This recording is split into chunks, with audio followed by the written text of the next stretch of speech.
Jane Eyre, an autobiography by Charlotte Bronte. Coming of age, romance, gothic fiction, little bit of mystery, and some horror. It's told from the first-person narrative from Jane. She starts off when she is a child at Gateshead. Now earlier she had been an orphan. Her parents had died, and she went to her uncle's to live. Her uncle loved her and took great care of her. But in several more years, he was going to die, so he made his wife promise that she would take good care of Jane. Well, she promised, but she didn't like Jane at all. She didn't want to have anything to do with Jane, and she passed this attitude on to her children, Jane's cousins, and they did not treat her nicely. They didn't treat her fairly.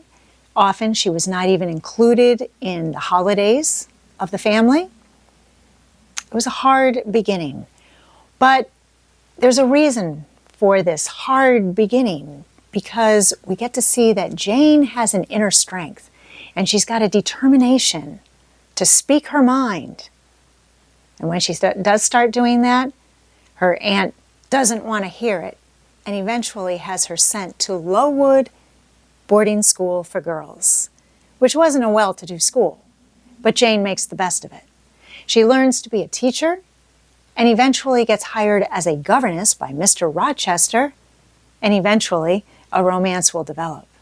This book had a hard time getting published in 1847, and it may have been due to the fact of women becoming independent. Remember, this is the mid-1800s. Women were not allowed to vote, hold property, pursue higher education. They were expected to stay at home, take care of the children, or maybe if they had money, socialize with their social groups. They may have been able to work some jobs, but only a limited few, and they would have gotten paid a lot less than if a man had worked the same job. Charlotte Bronte includes a lot of symbolism in Jane Eyre. We're going to start with the color red. Jane and her cousin John Reed have gotten into a scuffle.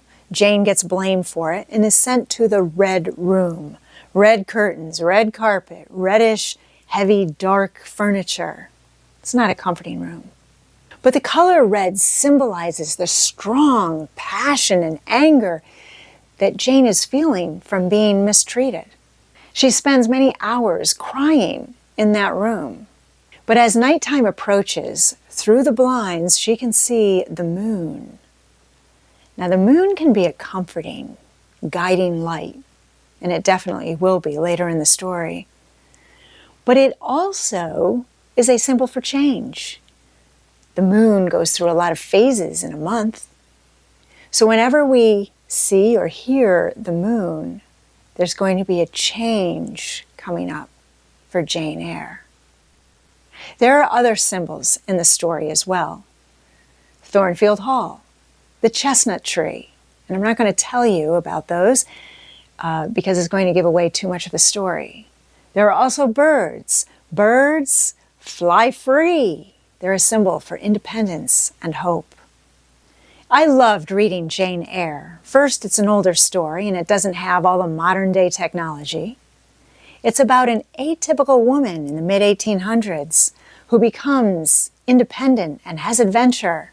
She also describes her thoughts and feelings, and there's a great mystery. If you'd like to listen to me read Jane Eyre, an autobiography by Charlotte Bronte, I'll put a link over here.